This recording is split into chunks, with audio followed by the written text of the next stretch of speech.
Thanks for joining us. My name is Ibrahim Sani. We continue our march on trying to see how the industry and the global economy is normalizing post-pandemic. We're looking at some statistics coming in from Statista, for instance, where over $700 billion are expected to be gained just this year alone, from an increase of $300 billion last year in terms of leisure travel. And of course, business travel, we've seen that happening quite extensively since last year.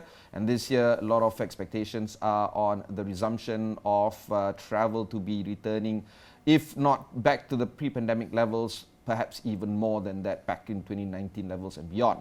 Because of this, we have the pleasure of inviting Enric Casals, the Regional Vice President of Southeast Asia and Oceania for Agoda, here to unpack the travel industry and the hoteling industry at large. Enric, thanks for taking the time to speak with us. Thank you for having me. You are traveling extensively to do your work as well. Let's do a quick recap into how Agoda has, weathered through the COVID period and how you guys are now returning back to normal. Yeah, so should I talk a little bit about Agoda, where we come from? Because so Malaysia and Agoda actually have a love-love relation. Malaysians love Agoda, and we definitely love Malaysia. But maybe there is some facts about Agoda not known. So Agoda is one of the largest tech companies in Southeast Asia. It was founded in 2005, so by no means we're a new company. We're an established company, and today we employ more than 6,000 people in more than 30 offices in 5 continents. We're part of Booking Holdings, travel tech conglomerate.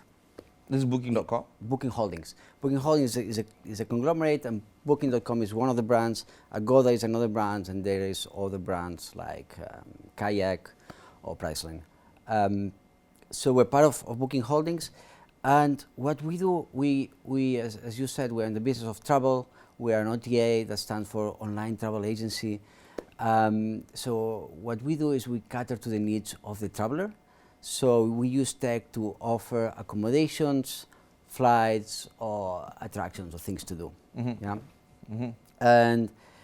and we are now back from the COVID times. It is true that it's during COVID things were difficult, but now we see different trends impacting the industry, and all of them are very positive trends. So let me talk about 3 trends that we see. The first one, I would say, is like, we call it revenge travel. Yeah. So we've been locked for quite some time in our homes, but people was eager to travel. I mean, people keep this energy to travel and discover the world, and now we're seeing a boom of traveling. Yeah. So we saw that already during COVID.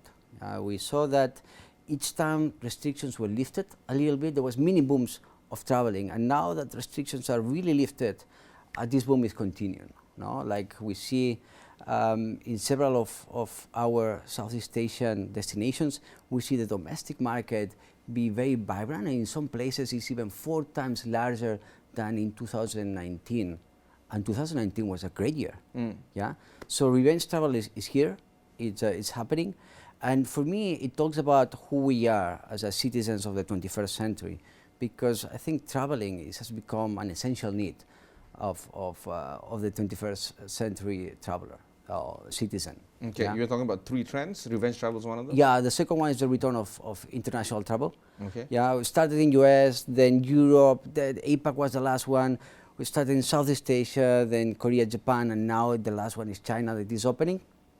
And this, we see that coming back in most of our Southeast Asian, on the biggest Southeast Asian destinations. We are already at higher levels of international travelers than in 2019. Okay. Yeah, so that's great. So and we expect this trend to accelerate as some of the bottlenecks get lifted. For example, the biggest bottleneck still today is the airline capacity, but as airlines start going to the same level of capacity they had in 2019, we expect international travel to even accelerate further. Okay, and the third trend? The third one is the one I'm more proud of because I think Agoda has played a very important role on this one. So, you know, Southeast Asia has always, in the travel industry, has been always a destination powerhouse. It has incredible assets. Like there's Bali, there's Langkawi, Boracay, Singapore, Bangkok, Phuket, Siem Reap, you name it. So traditionally it has been a destination place. But more and more what we see is Southeast Asians being the travelers. The share of Southeast Asians traveling is increasing every day. Like starting by traveling domestically, then within Southeast Asia, the intra-travel in Southeast Asia, and even further, going to North Asia, like Japan, Korea, Australia, India, Europe. Southeast Asia is now an origin. And I'm excited because I think the work we've done in Agoda, democratizing travel, making it accessible to everybody, has been instrumental in this. And what makes me very excited about it is that we're sitting in a region that has 600 million people, more than 600 million people. That's bigger than Europe. So this is just the beginning of a big movement, and this is a great opportunity. You know, you've just unpacked so many questions for me. Let's start with the difference between leisure travel versus business travel. My suspicion, and please correct my thesis, I suppose, is that business traveling has reduced because people are getting used to working online. We're looking at boomers and Gen Z and Gen X are trying to get comfortable and is now already comfortable with doing meetings, business deals, even mergers and acquisitions done online. That's my thesis. Is that correct, or still we're looking at very high levels of business travel? So what is true is that the one that is driving the current boom on traveling is leisure traveling. We see leisure traveling has recovered faster than any other forms of traveling. Business traveling will take some more time to recover. We still don't know how. Do you feel that it will never recover, or whatever that we see at this level? This is the I guess. No, I think it will continue to recover. And tell you one thing, I manage a big region. I have offices in Southeast Asia and Oceania. So the first thing I did when the restrictions were lifted was to travel to all these places. There was a lot of people that I have not seen in because 2 years. Your work sounds like leisure, but it's actually work for you. It's work, yeah. So what I did is to travel to all these places and reconnect with the people. And I can tell you, nothing replaces face-to-face. Okay. Yeah, like the connections, the empathy that you have when you talk face-to-face, like we're talking right now, that's unique. Yeah. So it is true that technology and Zoom calls are an important part, and this is going to be part of how we communicate and how do we do business going forward. But I think nothing replaces face-to-face communication. And then, of course, with leisure travel, consistent with the third trend that you have in terms of Southeast Asians themselves, ourselves, being travelers ourselves, do you feel that that is just going to grow even further? And what about family-related travel with kids, for instance, or extended family with grandpa and grandma, for instance? Do you feel that that is going up as well? So thanks for this question, because we recently ran a survey to understand trends, and we definitely identified two very important trends. One was family travel. Yeah. So in Malaysia, specifically for Malaysia, 4 out of 5 travelers expect to do a trip with their families this year, and 1/3 of the travelers expect to do 2 or more trips this year with the family, and half of them expect to do a trip not only with the family, with the immediate family, but with extended family. And this is because this is cousins, grandpa, grandma. Exactly. And what happens is, for the last 2 years, we stopped, as we stopped traveling, we stopped reconnecting with some relatives that were not living in the same location, and we stopped building memories with our families, and people want to reconnect and have those memories. Yeah. The memories of the trips that they're doing, so that's why they want to travel with the families. Also, some of us have lost members during the pandemic. That's correct. And you know, to see what we have left, I think that is also there is a sense of urgency to reconnect. I'm talking out of experience. Yeah. I'm sorry. To hear that. Yeah, it's true. Yeah, you know, we take for granted our family, extended family members. Yes. So that's an area of concern, I guess, for many. Do you feel that that is an idea? Yes, no, it's definitely part of the extended family traveling. In You your want to survey- have like, but it's not only about the people that we lose. I'm a father. I have two kids, and my two kids 2 years ago are very different from my two kids now. Like, and there's a sense of loss that I did not harness memories of those instances. No? Yeah. So it's all. Okay. What about the survey that you ran, or Agoda ran? What does it say in terms of destination? Is it still within Southeast Asia, for instance, or do you feel that the travel intent is covering globally instead? For Southeast Asians, Yeah. or For Southeast Asians. for particularly. Southeast Asians, that's what they were saying. Like Southeast Asians traditionally has been a very domestic type of traveler. Mm. Yeah, and let me talk about Malaysia, because Malaysia is an incredible domestic market. It's after Australia, and Australia there's a reason, because it's far. huge, No, yeah. it's huge, but also far. No, so it's Oh, far from everybody else. far from everywhere else. Yeah. It's normal for them to travel domestically. Yeah. But Malaysians love Malaysia. They love to travel in Malaysia. So the Malaysian domestic market is huge. Sometimes when with my colleagues we review the data about Malaysia, people cannot believe that such a big domestic market exists in a country like Malaysia. And it's because Malaysians love to travel in Malaysian destinations. But then after this, Malaysia is also a great place for Southeast Asians to travel. Malaysia in a good year get more than 20 million visitors, which is a lot of visitors. It's one of the top destinations in Asia. Yeah, part of it is this triangle made of Thailand, Singapore, and Indonesia. This is one of this triangle works very well for Malaysia, and where Malaysia gets most of the travelers. Mm. Now, the next frontier for Malaysia is beyond that. Yeah, Malaysia has incredible assets.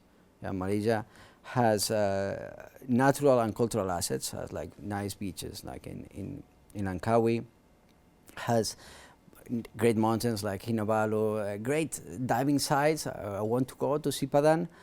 The jungles of Borneo, and cultural, have vibrant cities like KL, or historical sites like Malacca. So it has everything that is needed to be a global top destination. Yeah, and I think that's the next opportunity for Malaysia. And I'm saying this being Spanish, and Spain is one of the most visited countries on the planet. It's normally ranked on the top 3. I think Malaysia has no excuse not to be one also of the top global destinations. Yeah? Another thesis on the test is the idea of global recognition. When I went to Barcelona very recently, and when I tell the people there that I'm from Malaysia, they tend to get the idea of where we are on the map. But when I use the words Thailand, Singapore, Indonesia, suddenly everybody knows everybody. So why do you feel that global recognition is still visible for these 3 countries, but Malaysia is still yet to be recognized to that level? Yeah, I think that's a very good question. I think Malaysia have the right to be recognized even more than some of these destinations. As I said, it has all the assets and all the things that can inspire to be a great touristical destination. And I think it's a great opportunity. And one of the things we have in Agoda is we were sort of, I would say, experts in Malaysia, given our size and our love for Malaysians, and we can help here because we are in constant communication with travelers around the world. There's millions of people coming to our app every day, so we can help. We're definitely here to help and help to position Malaysia with a global community, because it is true. Malaysia is a powerhouse, but it's a powerhouse, is more of an Asian powerhouse, if you want it. All right, we need to talk about the enablers or the challenges in order for us to achieve these kind of ideas. One of the items that you spoke of just now was airline capacity. I find that interesting because, in a way, strange as well, because we've seen how airlines had to scale back during the pandemic years. They had to retrench, or they had to put some of their staff on furlough, but now they are back in full swing. They are hiring now, and low-cost travel has never been low cost more than ever now, as opposed to the pre-pandemic days.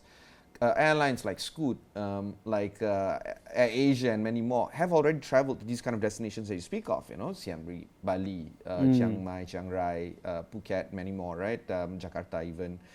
But why do you feel there is a constriction in terms of capacity for airline to carry these travelers now? Well, airlines were brought to a halt for 2 years, and recover the capacity takes time. So for us, as a tech company, it's very easy. We can move very quickly, very fast. But when it comes to big capital expenditures, it takes more time to deliver, and they need plan in advance. So I think like literally buying planes, for instance. Yeah, exactly. And it doesn't take one day to build a plane. Yeah. So that there is a bottleneck on that. It's not only about buying new planes. It's about taking the existing planes and making operative. Yeah. And the other one is the staff. Many people has find different jobs in different industries. Yeah. So now they need to train new people to be able to operate their fleets. Yeah. Yeah. So this takes time. Yeah. The demand is impatient. So demand is traveling already. They want to explore the world, but supply takes time. Supply is tied to different cycles. Because of this, there is a problem in terms of the hoteling industry, the transport industry, basically just, for instance, hotels and the tourist places. They are depriving possible potential revenue. Do you feel that is a big problem for this industry? So when the industry can travel a lot more, yeah, but to get there is a problem. So let's talk about what's happening, contextualize like the current situation, because it is true we do have high inflation, prices are going up. Yeah. As you said, airlines are constrained, and price of oil is also increasing. So prices of flying are pretty expensive. There is interest rates going up. Real estate prices going up. That's putting pressure in hotels. At the same time, during COVID, several hotels went out of business. Yeah. So the whole infrastructure is not there. The demand is there. Supply is not there. Economics. What happens when there is more demand than supply? Prices go up. Yeah. And what we see is that despite prices go up, the demand is very inelastic. So continue to see strong crave for traveling. Yeah. We don't see people affected by that, but what we see, which is very interesting, is the price elasticity has increased a lot. So people is more price conscious. People is in search for good deals. Yeah, and that actually plays to Agoda's strength, because if there is something that Agoda is famous for, is by providing good deals. So we are definitely helping here. So this supports the two big trends that you mentioned earlier, which is revenge travel and international travel. Correct.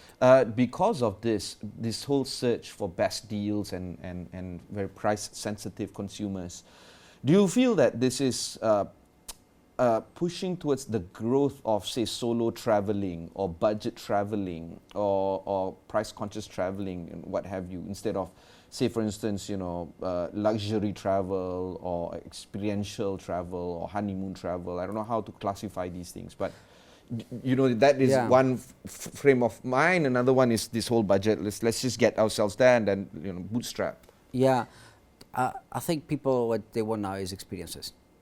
Yeah, and however they travel, with solo, with the families, of more of a luxury trip, or more, it's unchanged.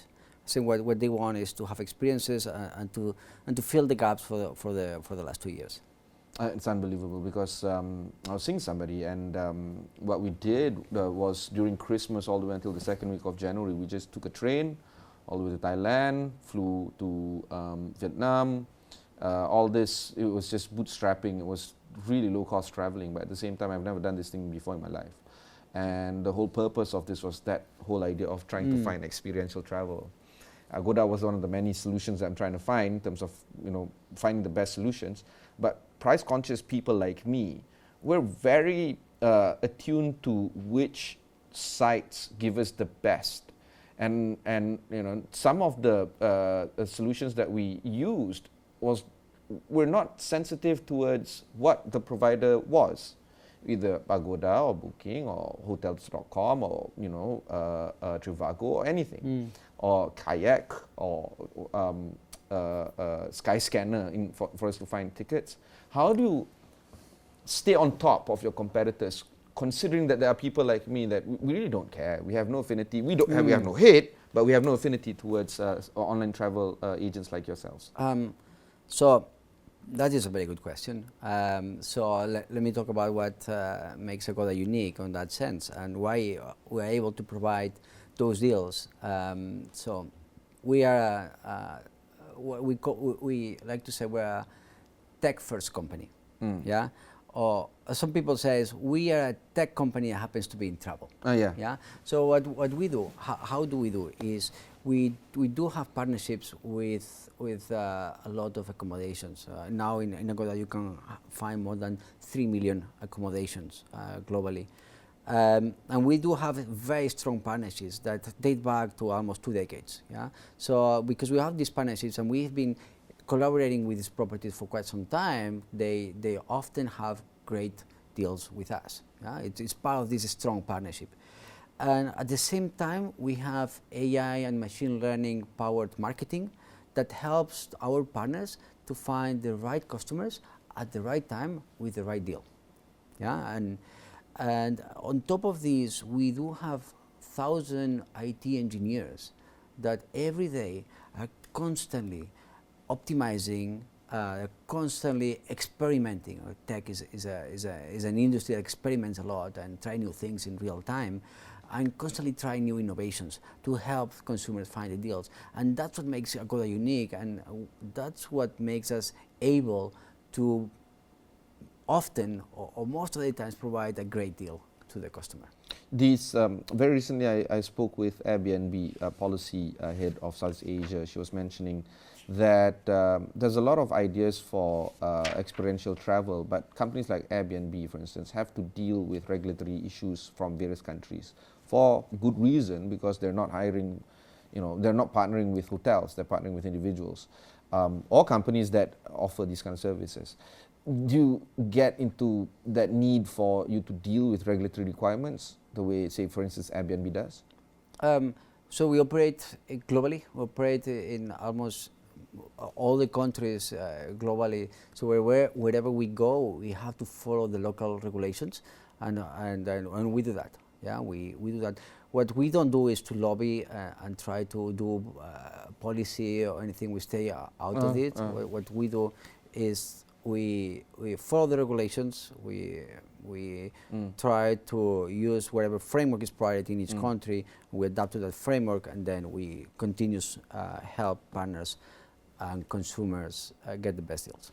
So what you're doing for Agoda is trying to improve on the proposition that you have for your clients or potential clients. In this case, trying to get IT engineers, AI, machine learning and all that.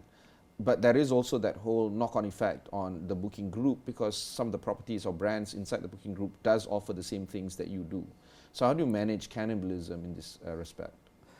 I would say we're part of the online travel industry.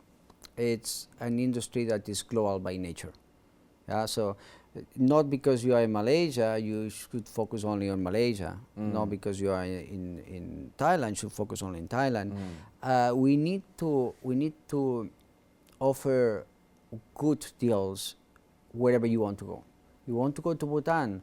Well, we need to offer you. Bhutan is an amazing place.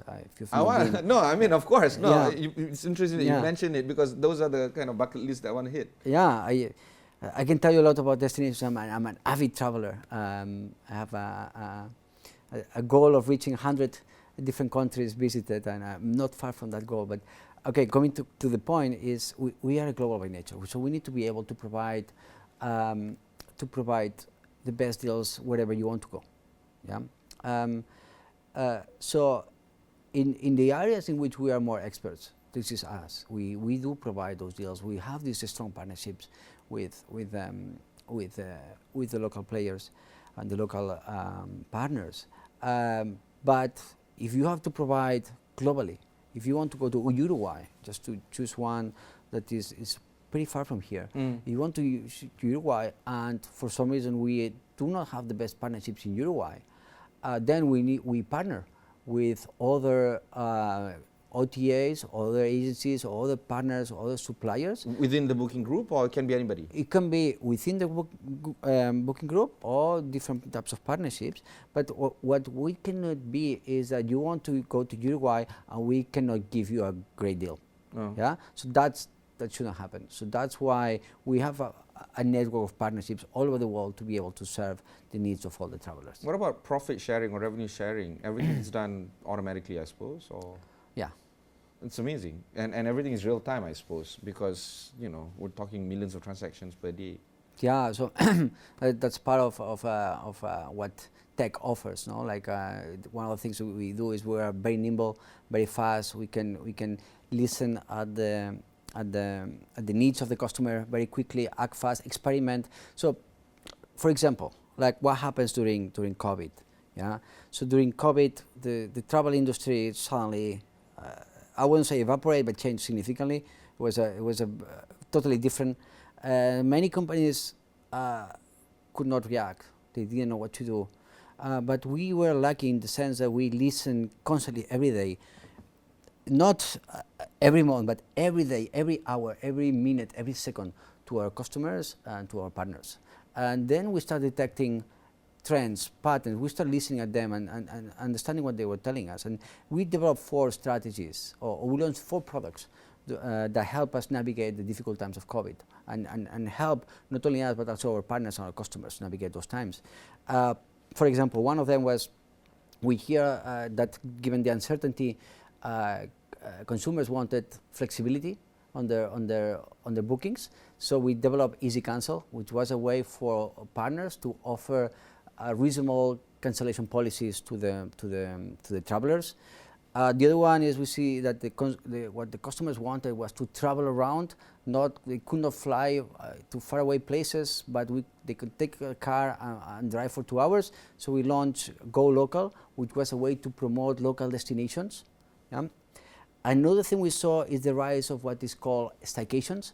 So at the end of the day, you spend all the time in your staycations. Yeah? So you spend all the time in 4 walls. So you want to change your environment, no? where you are all the day. So the hotel becomes the destination itself. It's not a place you stay to visit somewhere else. No, it's a place you want to stay. And then, of course, everything else, the journey is the fun part. And for that, what we did is to create one product named Agoda Special Offers, by which help the partners promote all the other ancillary services, ancillary things that they had, like spas, like F&B, like the most premium rooms. So we did that. And the last one, which is something I'm very proud of because it was created here in Malaysia, talking to Malaysian partners, and then it was scaled to the world, was one product named Vax to Go. Yeah, when the vaccination was already ready and people was getting vaccinated, if you think you put yourself in the shoes of an hotel, yeah, suddenly you can have an outbreak either because some of your customers got COVID or some of your staff got COVID. And that's very dangerous for an hotel because if your staff got COVID, you almost need to bring your operation at a halt. Yeah, so many hotels were not opening because they were afraid of that situation. Of the risk. And what we did is to minimize that risk by allowing the hotels to offer specific deals for travelers that were vaccinated. Okay. Yeah.